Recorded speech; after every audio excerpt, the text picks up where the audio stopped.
convención, Débora Mundán indaga la lógica del mundo corporativo. Muestra que un banco puede ser el laboratorio donde poner a prueba el contrato social. ¿Cómo responden las personas a la presión? ¿Es el hombre el lobo del hombre? ¿Alguien se atreverá, como Bartley, a decir, preferiría no hacerlo?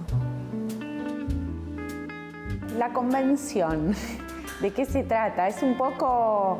no es un argumento simple, me parece, porque podríamos tal vez resumirlo en el encuentro de dos empleados de un banco con jerarquías muy diferentes. Por un lado, el director de Recursos Humanos, Ariel Junquera, y Emma Dorá, que es una empleada con un rango medio que es seleccionada para hacer un programa de formación gerencial.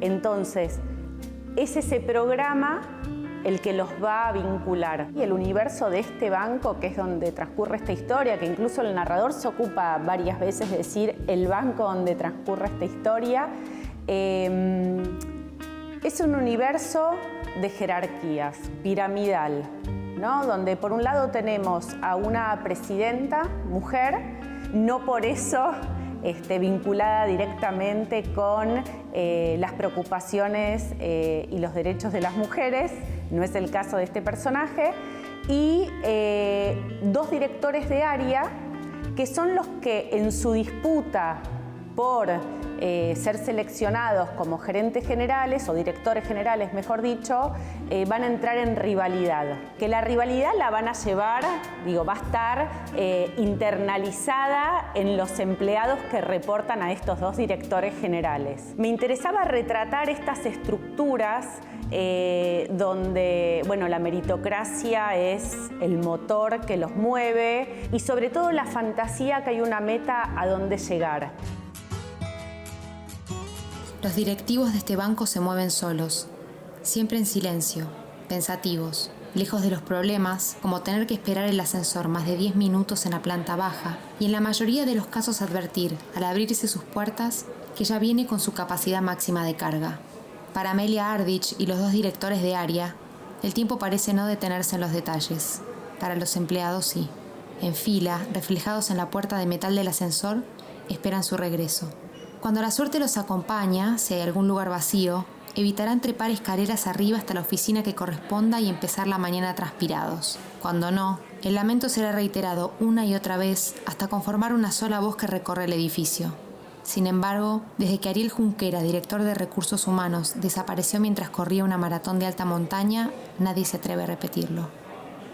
Bajar es más fácil que subir. Emma Dorá es quien lleva adelante la historia. Tiene a su cargo la responsabilidad del área de publicidad y marketing directo.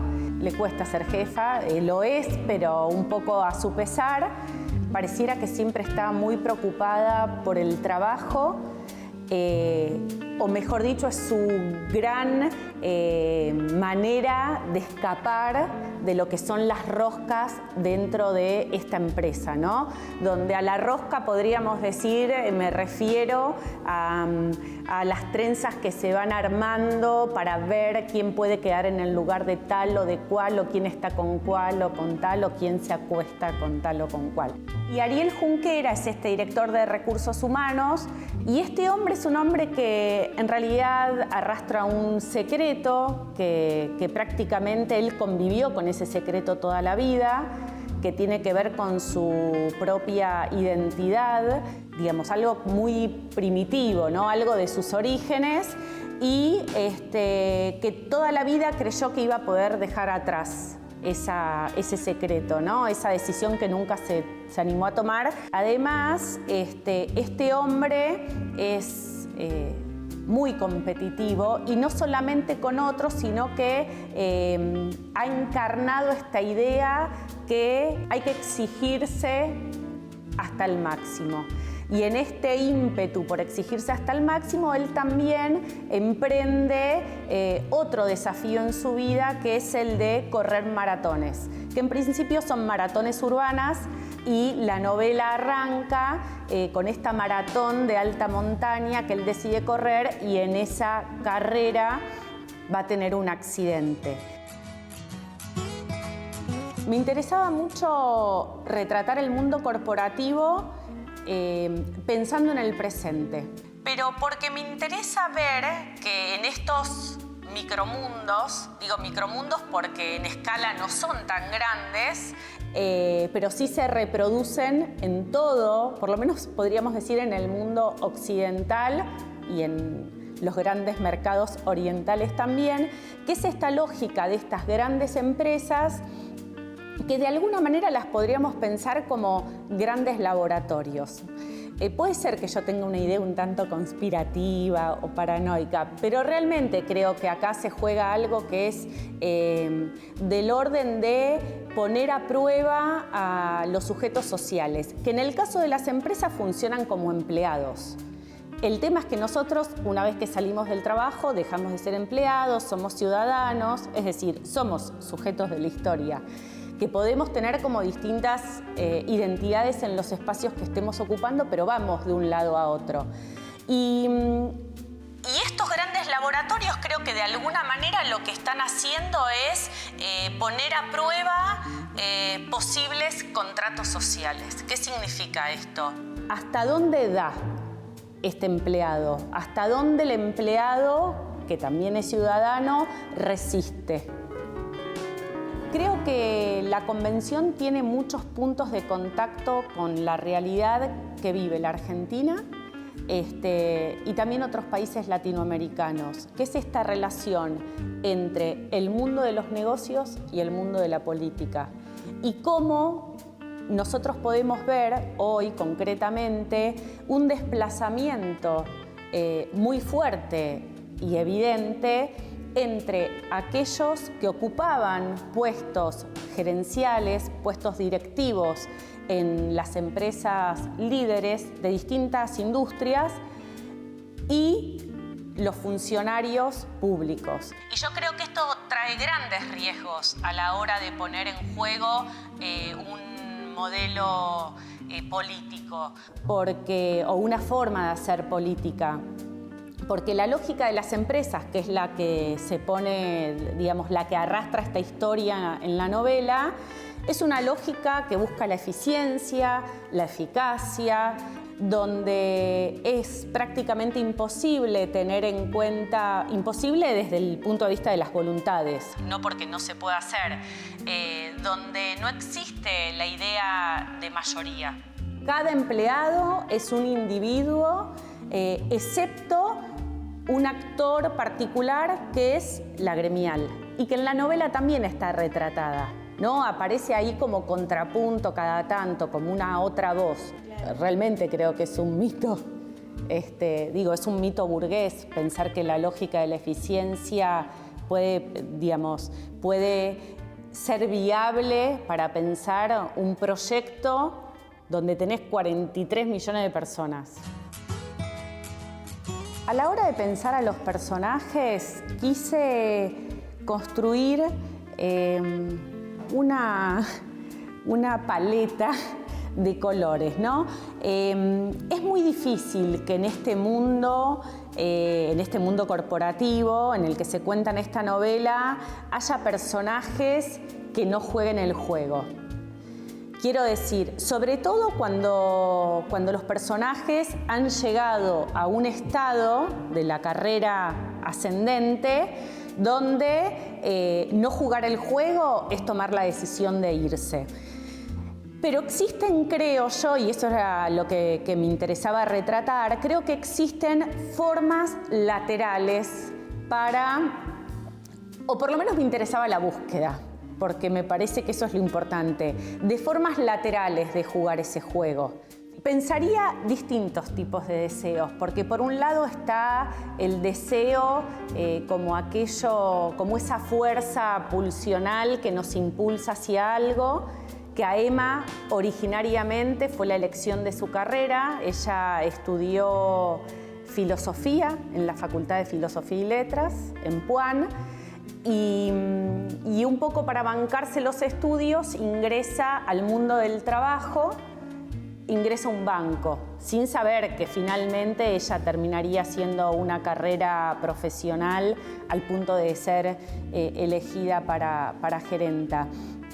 Pero hay otro deseo que pareciera estar jugando un lugar muy fuerte en toda la novela y que, digamos, mi intención fue interpretar un poco cómo dentro de estas empresas que funcionarían un poco como una olla a presión, podríamos decir, porque en esta cosa de la rivalidad, la competencia, estar observando permanente a otros, estar evaluando permanentemente quién merece haber llegado a donde llegó o quién no lo merece y hacer cualquier cosa, ¿no? Digo, tanto para llegar como para entorpecerle la carrera a otro. Toda esta energía que está dando vueltas en esta historia, en este banco, se juegan los cuerpos. Entonces va a haber un deseo que es del orden de lo físico, un deseo sexual, que va a estar atravesando todas las relaciones, o por lo menos la de los personajes protagónicos de esta novela.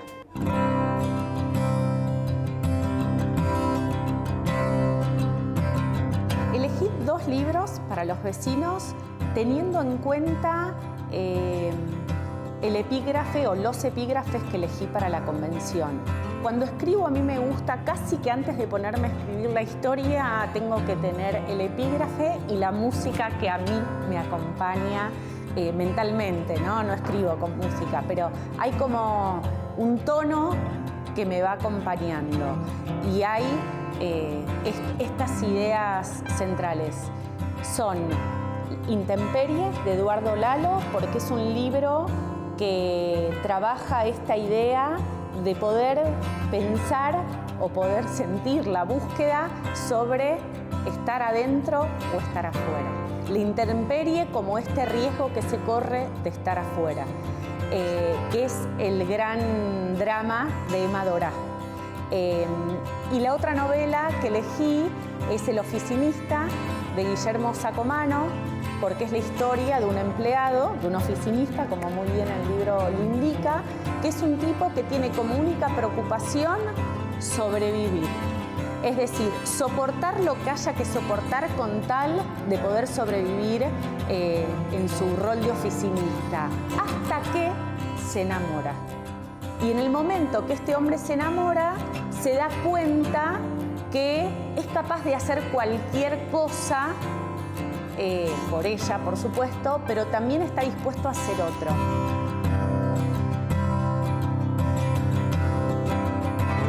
Y el libro recomendado es El sol detrás del limonero. Es un libro de Ángela Pradelli que acaba de reeditarse. En realidad es un libro que cruza distintos géneros. Tiene poesía, tiene narrativa, tiene crónica, donde se cuenta la historia del destierro, la inmigración, la reflexión sobre la lengua materna, el lenguaje y especialmente los silencios y la memoria.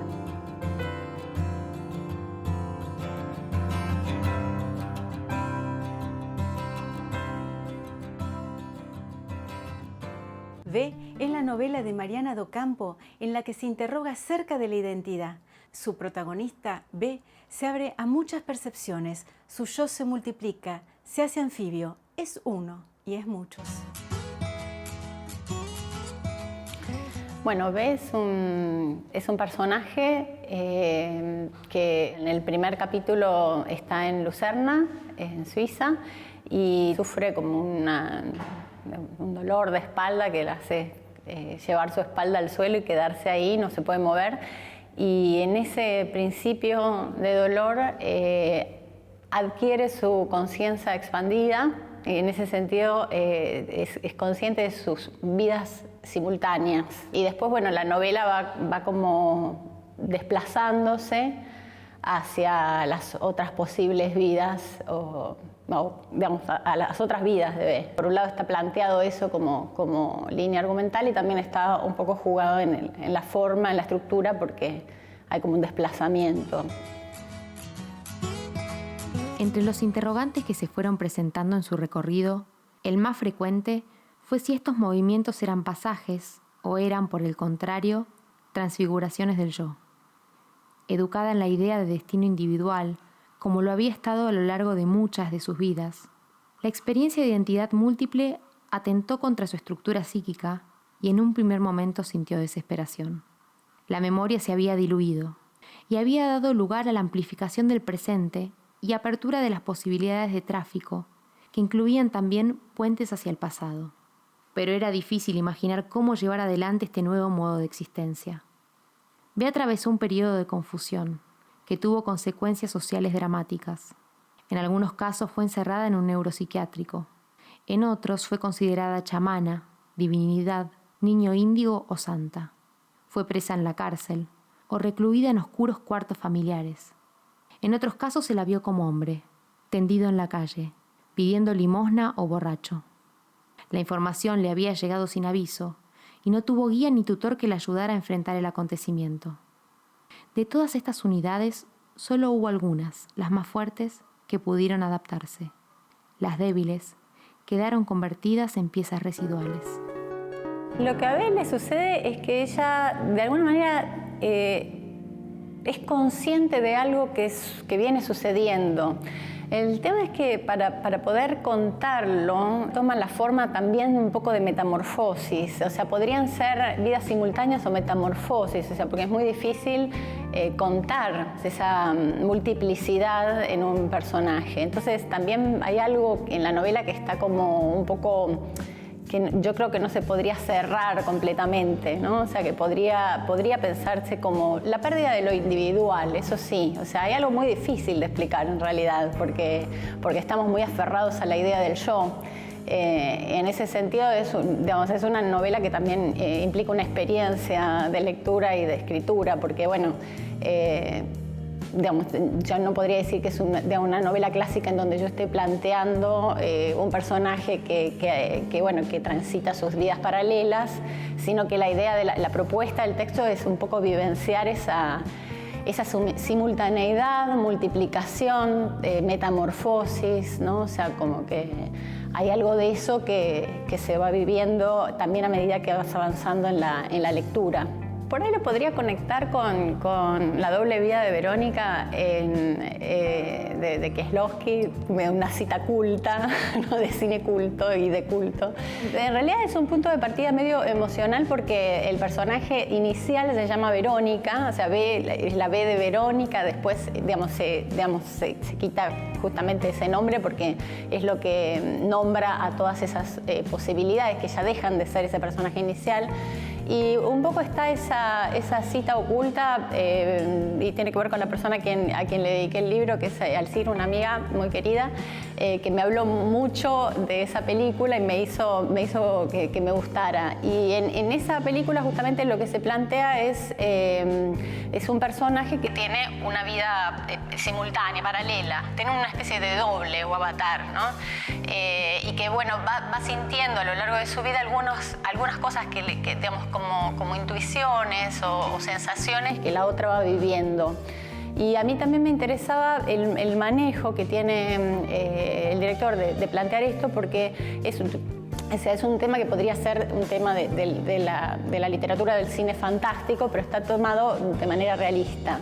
Que es algo que también a mí me interesa trabajar en la novela, que es ese borde entre lo fantástico y lo realista, o sea, porque en realidad no es una novela fantástica o de ciencia ficción exactamente, pero sí hay algo de eso, como de esos bordes de género.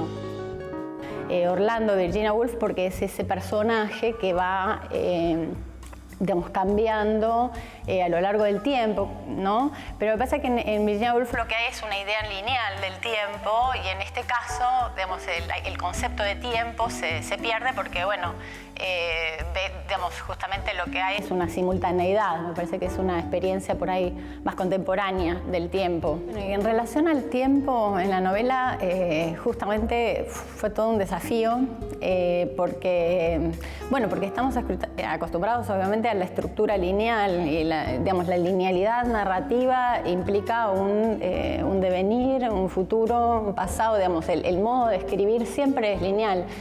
Y en el caso de este personaje, es un personaje que no tiene un tiempo hacia adelante. De hecho, cuando el momento en que adquiere la conciencia expandida, o sea, cuando se da cuenta de que es muchas, ya deja de ser en la narración, dentro del relato, dentro de la historia, de la novela, deja de ser esa Verónica inicial, o sea, es todo lo otro. Entonces hay como una especie de primera B que se pierde, que queda como muy atrás.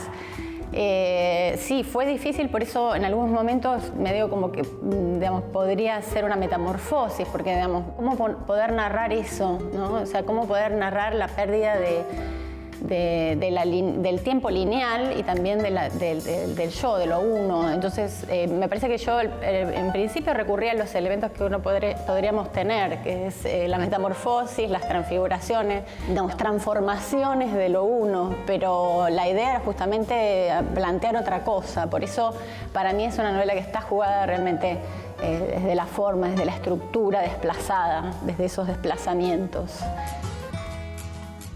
En la novela hay muchos pájaros, o hay un único pájaro que es un pájaro plural, de hecho, la presencia de los pájaros es algo, en realidad está en otra, digamos, también está en el Tratado del Movimiento, es por ahí algo que no fue puesto de manera, digamos, pensada, qué sé yo, es algo que me gusta describirlos, me gusta mirar los pájaros, siempre me llama la atención su vuelo, su modo de volar juntos, en bandada.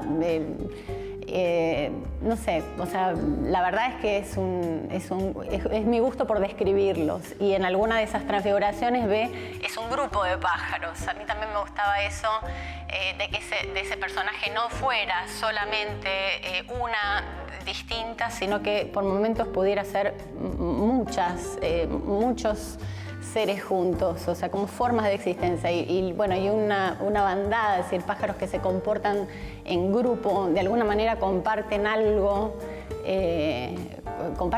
o sea, podrían constituir un modo de existencia.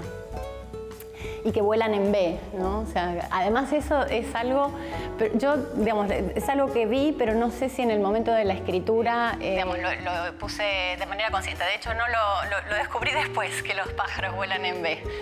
Sí, y ese es el nombre de la novela.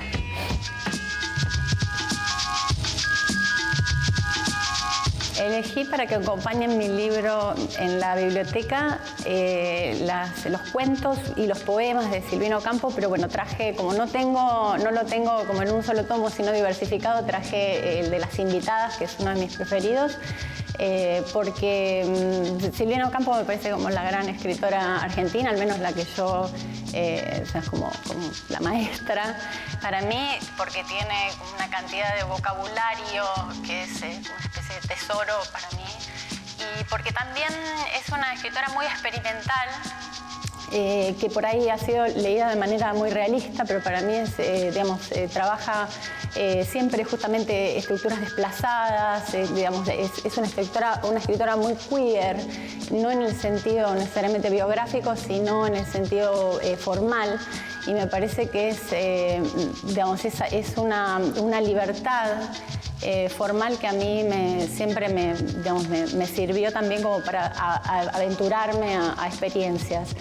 Y el otro vecino es Leonardo da Vinci, el Tratado de la Pintura, que es así como la forma perfecta, la estructura, el equilibrio, ¿no? Y me gusta porque es un libro de pintura, y me parece que es donde Da Vinci habla dice cómo no solamente la importancia de la observación en el arte, sino también se toma el trabajo de explicar de qué manera podemos lograr representar eso que observamos. Y para mí es algo que viene como muy de la mano también de la escritura, ¿no? Pensar también desde la pintura, desde la imagen.